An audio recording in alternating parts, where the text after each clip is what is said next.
Welcome back. நம்ம last பார்ட்டில் இந்த ட்ரோனுக்கு பின்னாடி இருக்கிற ஃபிசிக்ஸ் பற்றியும் இந்த மோட்டார்ஸ் எல்லாம் அந்த ட்ரோனுக்கு என்ன பண்ணுன்றதை பற்றி பார்த்தோம். இந்த பார்ட்டில் இந்த மோட்டார்ஸை எப்படி சூஸ் பண்ணுறது, எப்படி வாங்குறதுன்றதை பற்றி பார்க்க போகிறோம். இப்போ என்கிட்ட இருக்கிற ஒரு BLDC மோட்டர் எடுத்துக்கலாம். இப்போ இதில் பார்த்தோம்னா ரெண்டு முக்கியமான பார்ட்ஸ் இருக்குது. ஒன்று இந்த மாதிரி ஃப்ரீயாக ரொட்டேட் ஆகிட்டு இருக்க ரொட்டேட்டிங் பார்ட், இன்னொன்று இந்த பக்கம் ஸ்டேஷ்னரியாக இருக்கிற ஸ்டேஷ்னரி பார்ட். இந்த ரொட்டேட்டிங் பார்ட்டை ரோட்டார்னும் இந்த ஸ்டேஷ்னரி பார்ட்டை ஸ்டேட்டார்னு சொல்லுவாங்க. இன்றைக்கி மார்க்கெட்டில் ரெண்டு விதமான BLDC மோட்டார்ஸ் கிடைக்குது. ஒன்று இந்த மாதிரி அவுட் சைட் பார்ட் ரொட்டேட் ஆகிற மாதிரியான அவுட் ரன்னர் மோட்டார்ஸ். இன்னொரு டைப்பில் இந்த அவுட் சைட் பார்ட் ஸ்டேஷ்னரியாகவும் இந்த மிடில் பார்ட் ரொட்டேட்டிங்காகவும் இருக்கிற மாதிரியான இன் ரன்னர் மோட்டார்ஸ். இந்த அவுட் ரன்னர் மோட்டார்ஸை கொஞ்சம் பெரிய சைஸ் ட்ரோன்ஸ், இந்த கேமரா வச்சு ஷூட் பண்ணுற மாதிரியான ட்ரோன்ஸ், அப்புறம் இந்த ரேசிங் ட்ரோன்ஸ் எல்லாம் அதிகமாக யூஸ் பண்ணுவாங்க. வேறு இந்த இன்டர்னல் ட்ரோன்ஸை கொஞ்சம் டாய் ட்ரோன், அப்புறம் இல்லைனா RC கார்ஸ் அந்த மாதிரியான டிவைசஸில் அதிகமாக யூஸ் பண்ணுவாங்க. அதே மாதிரி இந்த BLDC மோட்டார்ஸ் நிறையா விதமான சைஸில் கிடைக்குது. இந்த மோட்டார்ஸோட சைஸை 4 டிஜிட்ஸில் டிஃபைன் பண்ணுவாங்க. இப்போ என்கிட்ட இருக்க இந்த மோட்டாரில் இதோட சைஸ் 2212 போட்டிருக்காங்க. இதில் ஃபஸ்ட்டு 2 டிஜிட் ஸ்டேட்டார் விட்த்தை குறிக்குது. அதாவது ஸ்டேட்டாருங்கிறது இந்த மேக்னட்ஸ் அப்புறம் இந்த காயில் சேர்த்து இருக்கிற இந்த அசம்பிளி. ஸோ இதோட விட்த்துன்னு பார்த்தா 22 மில்லிமீட்டர்ஸ் இருக்குது. அடுத்த 2 டிஜிட்ஸ் இந்த ஸ்டேட்டார் ஹைட்டை குறிக்குது. அதாவது இந்த மோட்டார் அண்ட் காயில் அசம்பிளியோட ஹைட், அது ஒரு 12 mm இருக்குது. சரி, இந்த சைஸ் ஏன் ரொம்ப முக்கியன்றதை இப்போ பார்க்கலாம். இப்போ கம்பேரிசனுக்கு 2 மோட்டார்ஸ் எடுத்துக்கலாம். என்கிட்ட ஒரு மோட்டாரோட சைஸ் 2212ஆகவும் இன்னொரு மோட்டாரோட சைஸ் 2205ஆகவும் இருக்குது. இந்த 2212 கம்பேர் பண்ணுறப்ப இந்த 2205ஓட சைஸ் கொஞ்சம் சின்னதாக இருக்குது. ஆனால் ஹைட்டில் மட்டும்தான் சின்னதாக இருக்குது. விட்த்து பார்த்திங்கன்னா சேமாக தான் இருக்குது. ஏன்னா இதோட 2 டிஜிட்ஸ், லாஸ்ட் 2 டிஜிட்ஸ் ஹைட்டை மட்டும்தான், அதாவது இந்த ஸ்டேட்டரோட ஹைட்டை மட்டும்தான் டினோட் பண்ணுது. இன்ட்ரெஸ்டிங்காக இந்த 2212 மோட்டாரை பார்த்தீங்கன்னா இந்த 2205 மோட்டாரை விட அதிகமான டார்க்கை ப்ரொடியூஸ் பண்ண முடியும். ஏன்னா இந்த மோட்டரோட விட்டையோ ஹைட்டையோ நம்ம இன்க்ரீஸ் பண்ணுறப்ப உள்ளுக்க இருக்க காயில் அப்புறம் அதோட மேக்னெட்ஸோட சைஸையும் நம்ம கூட்ட வேண்டியிருக்கு. இதனால் இந்த மோட்டார் இன்னும் பவர்ஃபுல்லாக ஆகுது. மேனுஃபேக்சரர்ஸ் இந்த மோட்டார்ஸை டிசைன் பண்ணுறப்பயே இந்த மோட்டார் எவ்வளோ டார்க்கை கொடுக்கணும், எவ்வளோ பவரை ஹேண்டில் பண்ணணும், எவ்வளோ ஸ்பீடில் சுற்றணும் அப்படின்ற எல்லா பேராமீட்டர்ஸுமே கன்சிடர் பண்ணிட்டு தான் இந்த மோட்டரோட ஸ்டேட்டார் விட்த் அப்புறம் ஸ்டேட்டார் ஹைட், அதாவது இந்த மேக்னெட் அண்ட் காயில் அசம்பிளியோட ஸ்ட்ரென்த் அதெல்லாம் மாடிஃபை பண்ணி தான் அவங்க எதிர்பார்த்த அந்த பேராமீட்டர்ஸை மீட் பண்ணுவாங்க. ஸோ கம்மிங் பேக், இப்போ என்கிட்ட 2 விதமான ப்ரொப்பலர்ஸ் இருக்குது. இதில் ஒன்று 10 inch ப்ரொப்பலர், இன்னொன்று 5 inch ப்ரொப்பலர். இந்த 10 inch ப்ரொப்பலர் இந்த பெரிய சைஸ் மோட்டாருக்காகவும் இந்த 5 inch ப்ரொப்பலர் இந்த சின்ன சைஸ் மோட்டாருக்காகவும் இருக்கிற மாதிரி தான் இந்த மோட்டார்ஸை மேனுஃபேக்சர் பண்ணியிருக்காங்க. இப்போ இந்த 5 inch ப்ரொப்பலர் எடுத்துகிட்டு போய் இந்த அதிக டார்க்குள்ள இந்த பெரிய சைஸ் மோட்டாரில் போட்டாலோ இல்லை இந்த 10 inch ப்ரொப்பலர் எடுத்துகிட்டு போய் கம்மி டார்க்குள்ள இந்த சின்ன மோட்டாரில் போட்டாலோ என்ன ஆகும்? ஸோ இந்த 10 inch ப்ரொப்பலரை ட்ரைவ் பண்ணுறதுக்கு தேவையான டார்க்கை இந்த சின்ன சைஸ் மோட்டரால் கொடுக்க முடியாது. ஏன்னா இது கம்மியான டார்க்கை மட்டும்தான் ஜென்ரேட் பண்ணுற மாதிரி டிசைன் பண்ணியிருக்காங்க. ஸோ இந்த ப்ரொப்பலரை ரொம்ப கஷ்டப்பட்டு இந்த மோட்டர் ட்ரைவ் பண்ணுறதுனால பேட்டரியிலேருந்து அதிகமான கரண்ட் எடுத்துக்கிட்டு சீக்கிரமாகவே ஹீட் ஆகிடும். இதனால் இதோட லைஃப் குறையும், எஃபிஷியன்சி குறையும், இந்த காயில் இருக்க அந்த கோட்டிங்லாம் டேமேஜ் ஆக கூட சான்ஸ் இருக்குது. ஸோ இதனால் இந்த மோட்டரே கூட டேமேஜ் ஆக சான்ஸ் இருக்குது. ஸோ இந்த மாதிரி அதிகமான சைஸ் உள்ள ஒரு ப்ரொப்பலரை ஒரு கம்மி டார்க்குள்ள ஒரு மோட்டர் ட்ரைவ் பண்ணுற கண்டிஷனை ஓவர் ப்ராப் அப்படின்னு சொல்லுவாங்க. அதே மாதிரி இந்த 5 inch ப்ரொப்பலர் எடுத்துகிட்டு போய் இந்த அதிகமான டார்க் ஜென்ரேட் பண்ணக்கூடிய மோட்டாரில் போடுறப்ப ரொம்ப அதிகமான பவரை பேட்டரியிலேருந்து இது யூஸ் பண்ணிக்கிட்டு ரொம்ப சின்ன சைஸ் ப்ரொப்பலரை இது ட்ரைவ் பண்ணும். அப்படி இருக்கிறப்ப நீங்கள் எக்ஸ்பெக்ட் பண்ணுற த்ரஸ்ட்டு உங்களுக்கு கிடைக்காது. ஏன்னா பெரிய சைஸ் ப்ரொப்பலர் யூஸ் பண்ணி அது கொடுக்குற த்ரஸ்ட்டோட கம்பேர் பண்ணுறப்ப இந்த சின்ன சைஸ் ப்ரொப்பலரால் அதிகமான த்ரஸ்ட்டு கொடுக்க முடியாது. ஸோ உங்கள் ட்ரோன் பேட்டரியிலேருந்து அதிகமான பவர் எடுத்துக்கிட்டு மேலே போகிறதுக்கே ரொம்ப கஷ்டப்படும். ஸோ இந்த மாதிரியான ஒரு கண்டிஷனை அண்டர் ப்ராப் அப்படின்னு சொல்லுவாங்க. ஸோ அதனால தான் நம்ம ட்ரோனில் என்ன மாதிரி ப்ரொப்பலர்ஸ் யூஸ் பண்ண போகிறோன்றதை தெரிஞ்சுக்கிட்டு அதுக்கப்புறமா இந்த மோட்டர்ஸை சூஸ் பண்ணணும்.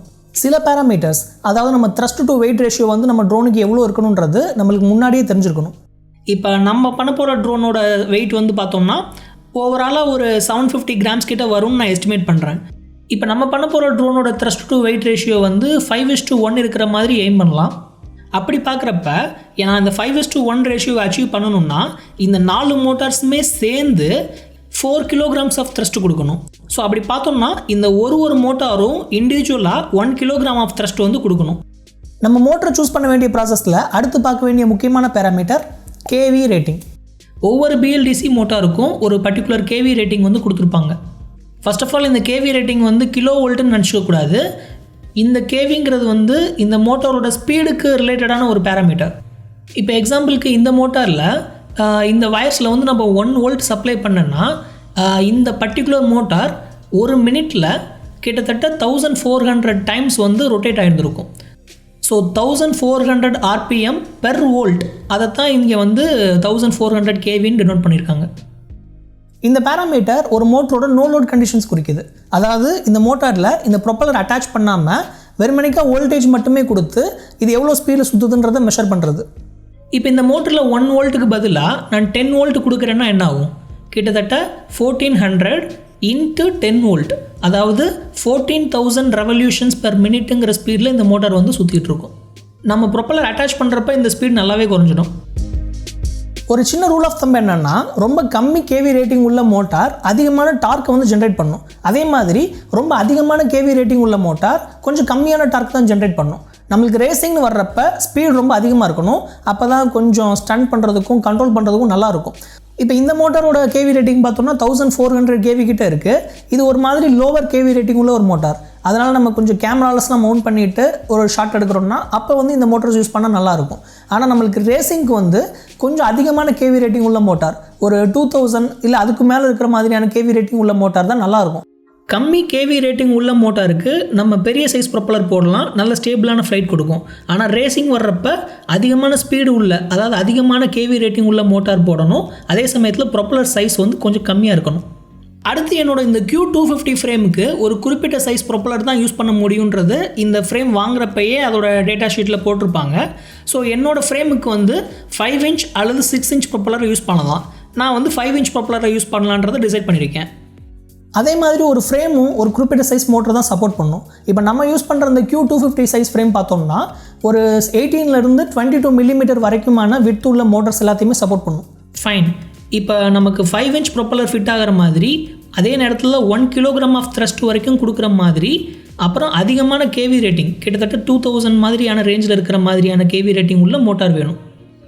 ஸோ இங்கேருந்து நீங்கள் ஆரம்பிச்சிங்கன்னா கூகுளில் வந்து நீங்கள் டெய்லி வந்து ஒரு வாரத்துக்கு கண்டினியூஸாக இதையே பார்த்துக்கிட்டே இருந்தீங்கன்னா நிறைய விதமான மோட்டார்ஸ் வந்து இந்த பேராமீட்டருக்குள்ளே நம்மளுக்கு கிடைக்கும். அதில் வந்து உங்கள் பட்ஜெட்டுக்குள்ளே எது சூட் ஆகுது, உங்கள் கண்ட்ரியில் அந்த மோட்டார் கிடைக்குதா, எவ்வளோ நேரத்தில் கிடைக்கும். சில மோட்டார்ஸ்லாம் சைனாலேருந்து வாங்கினீங்கன்னா உங்களுக்கு 2 months வரைக்கும் ஆகுது. ஸோ லோக்கலாகவே கிடைக்கிற மோட்டார்ஸ் என்ன அப்படின்ற எல்லா விஷயத்தையும் பார்த்துட்டு நீங்கள் அதோட டேட்டா ஷீட்டையும் பார்த்துட்டு உங்களுக்கு அது ஃபிட் ஆச்சுன்னா அந்த மோட்டார்ஸை வந்து நீங்கள் வாங்கலாம். அந்த மாதிரி நான் அனலைஸ் பண்ணப்போ இமேக்ஸ் மோட்டார்ஸை வந்து நான் சூஸ் பண்ணேன். ஸோ இமேக்ஸில் வந்து நான் RS2205 அப்படிங்கிற ஒரு மோட்டார் சூஸ் பண்ணியிருக்கேன். இந்த மோட்டரோட ஸ்பெசிஃபிகேஷன்ஸ் பார்த்திங்கன்னா அங்கே வெப்சைட்டில் கொடுத்துருக்காங்க. இதில் பார்த்தோன்னா நம்மளுக்கு தேவைப்படுற மாதிரி 1 kg ஆஃப் த்ரஸ்ட் வந்து இந்த மோட்டார் வந்து கொடுக்குன்றது இங்கே டேரெக்டாக போட்டிருக்காங்க. With 5 inch propeller. இது வந்து ஆக்சுவலாக ஒரு 5 inch ப்ரொப்பல்லர் GF5045ங்கிறது வந்து இதை பற்றி கொஞ்சம் டீட்டெயிலாக பின்னாடி பேசுகிறேன். பட் இது ஒரு 5 inch propeller. But 5 inch propeller with 4S battery use பண்ணால் உங்களுக்கு 1 kg ஆஃப் த்ரஸ்ட் வந்து கிடைக்கும்னு இங்கே போட்டிருக்காங்க. That is good. அப்படியே கொஞ்சம் கீழே வந்தீங்கன்னா இதோட ஸ்பெசிஃபிகேஷன், இந்த மோட்டார் வந்து 2 விதமாக கிடைக்கிது. அதாவது ஒன்று வந்து 2300 kV ஆகும், இன்னொரு மோட்டார் வந்து 2600 kVலையும் கிடைக்குது. இந்த 2300 kV ரேட்டிங் இருக்கிற மோட்டார் பார்த்தோம்னா 5 inch ப்ரொப்பலரோட நல்லா ஒர்க் பண்ணும். ஸோ அதை பேஸ் பண்ணி அவங்க வந்து இங்கே டேட்டா ஷீட்டில் வந்து சில டேட்டா போட்டிருக்காங்க. அதுவே இந்த 2600 அதிகமான கேவி ரேட்டிங் இருக்கிற மோட்டார் வந்து கம்மியான ப்ரொப்பலர் சைஸில் நல்லா ஒர்க் ஆகும். அதனால் இவங்க இங்கே 4 inch ப்ரொப்பலர் தான் யூஸ் பண்ணியிருக்காங்க. ஸோ நம்ம வந்து இங்கே செக் பண்ணி பார்க்குறப்ப இந்த 5 inch ப்ரொப்பலரோட உங்களுக்கு வந்து மேக்ஸிமம் பார்த்திங்கன்னா 1 kg ஆஃப் த்ரஸ்ட் வந்து கிடைக்குது. ஆனால் 4 inch ப்ரொப்பலரோட, அதாவது ஜாஸ்தி கேவி ரேட்டிங் இருக்கிற மோட்டரோட பார்த்தோம்னா கம்மியான, அதாவது 763 grams ஆஃப் த்ரஸ்ட் தான் கிடைக்குது. ரேசிங்க்கு வந்து அதிகமான கேவி ரேட்டிங் உள்ள மோட்டார் தான் நல்லாயிருக்கும். ஸோ அப்படி பார்த்தா நம்ம இந்த 2600 kV ரேட்டிங் இருக்கிற இந்த மோட்டர் தான் சூஸ் பண்ணணும். ஆனால் இங்கே வந்து இவங்க பெர்ஃபார்மன்ஸ் எதோட நல்லாயிருக்குன்னு சொல்லியிருக்காங்கன்னா 4 inch ப்ரொப்பலரோட நல்லாயிருக்குன்னு சொல்லியிருக்காங்க. நம்ம யூஸ் பண்ணுற ப்ரொப்பலர் வந்து 5 inch. ஏன்னா நம்ம Q250, அதாவது 250 mm ஃப்ரேம் யூஸ் பண்ணுறப்ப 5 inch அல்லது 6 inch ப்ரொப்பலர் தான் யூஸ் பண்ணணும். ஒருவேளை நம்ம யூஸ் பண்ணுற ஃப்ரேம் வந்து இன்னும் கொஞ்சம் சின்னதாக ஒரு மைக்ரோ கோட் மாதிரி இருந்ததுன்னா, ஒரு 180 mm அல்லது 200 mm அந்த மாதிரி இருக்கிற ஃப்ரேமாக இருந்ததுன்னா, நான் 4 inch ப்ரொப்பலரோட யூஸ் பண்ணுற மாதிரி இந்த மோட்டர் சூஸ் பண்ணியிருந்திருப்பேன். இப்போ நான் 5 inch ப்ரொப்பலர் ஆல்ரெடி சூஸ் பண்ணிட்டதுனால நான் இந்த மோட்டர் தான் சூஸ் பண்ணணும். அப்போ தான் எனக்கு வந்து 1 kg ஆஃப் த்ரஸ்ட் வந்து கிடைக்கும். ஸோ 1 kg ஆஃப் த்ரஸ்ட் இந்த மோட்டர் கொடுக்குது. 5 inch ப்ரொப்பலரோட கம்பேட்டபிளாக இருக்குது. கேவி ரேட்டிங்கும் 2000க்கு ஜாஸ்தி இருக்குது. ஸோ இந்த மோட்டர் தான் இப்போ நம்ம வாங்கணும். இப்போ இந்த மோட்டரை வாங்குறதுக்கு முன்னாடி இங்கே என்ன கொடுத்துருக்காங்கன்னு கொஞ்சம் பார்ப்போம். இங்கே வந்து வோல்டேஜ் வந்து 12 volt அப்புறம் 16 volt 2 விதமான வோல்டேஜில் வந்து இவங்க பர்ஃபார்மன்ஸை வந்து மெஷர் பண்ணியிருக்காங்க. எதுக்காக இங்கே 12, 16 இருக்குன்றதை தெரிஞ்சுக்கிறதுக்கு முன்னாடி நான் கொஞ்சம் பவர் சப்ளை பற்றியும் பேசணும். இப்போ இந்த ட்ரோனோட யூஸ் பண்ண போகிற பேட்டரியை பற்றி கொஞ்சம் பேசலாம். நம்ம ட்ரோனுக்கு யூஸ் பண்ண போகிற பேட்டரின்னு பார்த்தா அது லித்தியம் பாலிமர் பேட்டரி தான். ஏன்னா லித்தியம் பாலிமர் பேட்டரி தான் ரொம்ப கம்மி டைம்லேயே அதிகமான கரண்ட்டை வந்து டிஸ்சார்ஜ் பண்ண முடியும். ஒரு சிங்கிள் செல் லித்தியம் பாலிமர் பேட்டரியோட வோல்டேஜ்னு பார்த்தா, நாமினல் வோல்டேஜ்னு பார்த்தா 3.7 voltage இருக்கும். அதுவே கரண்ட்டுன்னு பார்த்தா அது மேனுஃபேக்சரர் டு மேனுஃபேக்சரர் மாறுபடும். சில மேனுஃபேக்சரர்ஸ் வந்து நாமினல் வோல்டேஜ் 3.7 இருக்க மாதிரியும் 500 milliamps இருக்கிற மாதிரியான பேட்டரி கொடுப்பாங்க. சில மேனுஃபேக்சரர்ஸ் வந்து 1800 milliampere பேட்டரி கொடுப்பாங்க. ஸோ அது வந்து மேனுஃபேக்சரர் டு மேனுஃபேக்சரர் மாறுபடும். ஆனால் நாமினல் வோல்டேஜ்னு பார்த்தா ஆவரேஜாக நிறைய மேனுஃபேக்சரர்ஸ் வந்து 3.7 இருக்கிற மாதிரி தான் கொடுப்பாங்க. ஒரு சிங்கிள் செல் லித்தியம் பாலிமர் பேட்டரியை நீங்கள் ஃபுல்லாக சார்ஜ் பண்ணால் அது அப் டு 4.2 voltage வரைக்கும் போகும்.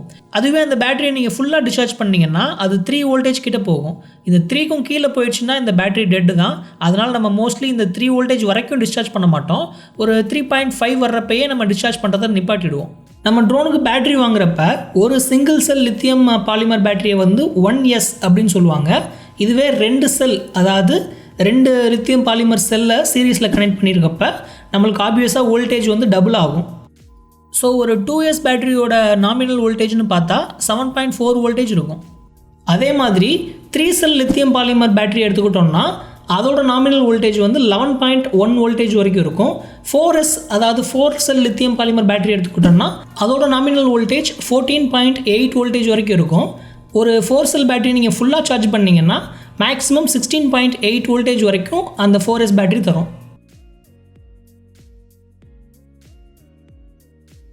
இப்போ மறுபடியும் இந்த டேட்டா ஷீட்டுக்கு வரலாம். இங்கே 12 volt 16 voltனு போட்டிருக்கிறத நம்ம எப்படி அசியூம் பண்ணிக்கலாம்னா, இந்த 12 voltல பண்ண டெஸ்ட் எல்லாமே 3S பேட்டரியில் பண்ணதாகவும், இந்த 16 voltல பண்ண டெஸ்ட் எல்லாமே 4S பேட்டரியில் பண்ணதாகவும் கூட நம்ம அசியூம் பண்ணிக்கலாம். ஃபைன். இப்போ ஒரு 4S பேட்டரியில் ஒரு 5 inch ப்ரொப்பலரை யூஸ் பண்ணுறப்ப இதோட பிஹேவியர் எப்படி இருக்குன்னு பாருங்கள். அதிகபட்சமாக 30 amps ஆஃப் கரண்ட் ஒரு மோட்டார் எடுத்துக்கிட்டு கிட்டத்தட்ட 1 kg ஆஃப் த்ரஸ்ட்டு வந்து கொடுக்குது. அதே நேரத்தில் இதோட பவர் கன்சப்ஷன் ஓவராலாக பார்த்தா கிட்டத்தட்ட 470 watts ஆஃப் பவர் இந்த டைமில் வந்து இது எடுத்துக்குது. ஸோ இப்போ உங்களுக்கு தெரியும் ஏன் ட்ரோனோட பேட்டரியெல்லாம் ரொம்ப நேரம் நீடிக்கிறது இல்லைன்ட்டு. ஸோ 4 மோட்டார் சேர்ந்து 4 kg ஆஃப் த்ரஸ்ட்டு கொடுக்குறப்ப கிட்டத்தட்ட 120 amps இந்த மோட்டார்ஸ்க்கு மட்டுமே தேவைப்படும். ரொம்ப ரேராக தான் இந்த மாதிரி ஒரு பீக்கில் வந்து நம்ம ஆப்ரேட் பண்ணுவோம். ஆவரேஜாக பார்த்தோம்னா ஒரு 75% அந்த மாதிரி ரேஞ்சில் தான் நம்ம யூஸ் பண்ணுவோம். இங்கே நோட் பண்ண வேண்டிய இன்னொரு விஷயம் என்னென்னா, நம்ம த்ரஸ்ட்டு வந்து ஜாஸ்தி கொடுக்க இங்கே எஃபிஷியன்சியும் குறையிறது நம்மளுக்கு தெரியுது. ஸோ இனிஷியலாக 76 grams த்ரஸ்ட் இருக்கிறப்ப நம்மளுக்கு 4.75 அந்த மாதிரி ஒரு எஃபிஷியன்சி ரேட்டிங் இருந்திருக்கு. இந்த நம்பர் ஜாஸ்தியாக இருந்தால் நல்லது. ஆனால் நம்ம த்ரஸ்ட் அதிகமாக கொடுக்க மேக்ஸிமம் 1 kg த்ரஸ்ட் கொடுக்குறப்ப அதோட எஃபிஷியன்சி கிட்டத்தட்ட பாதிக்கு மேலே குறைஞ்சிடுது. 2.14 வந்து நிற்கிது. நான் இந்த மோட்டர் தனித்தனியாக வாங்காமல் ஒரு 4 மோட்டருமே சேர்ந்து ஒரு காம்போவாக வாங்கியிருக்கேன். RS2205 2300 kV ரேட்டிங் உள்ள கவுண்டர் கிளாக்வைஸ் மோட்டார்ஸ். நான் போன பாட்டில் வந்து 2 மோட்டார் கிளாக் வைஸாகவும் 2 மோட்டார் கவுண்டர் கிளாக் வைஸாகவும் சுற்றுற மாதிரி இருக்கணும்னு சொல்லியிருந்தேன். இப்போ நான் 4 மோட்டாருமே கவுண்டர் கிளாக் வைஸ் சுற்றுற மாதிரி வாங்கியிருக்கேன். ஆனால் நம்ம சாஃப்ட்வேர் மூலமாகவே இந்த மோட்டாரோட டைரெக்ஷன்ஸை மாற்றலாம். அதை பற்றிலாம் நான் அடுத்த பாட்டில் சொல்கிறேன். அடுத்ததாக இந்த மோட்டார் வந்து 5 inch ப்ரொப்பலருக்கு ஏற்ற மாதிரி டிசைன் பண்ணியிருக்காங்க. பேட்ரி வந்து நம்ம 3S அல்லது 4S பேட்டரி யூஸ் பண்ணலான்னு சொல்லியிருக்காங்க.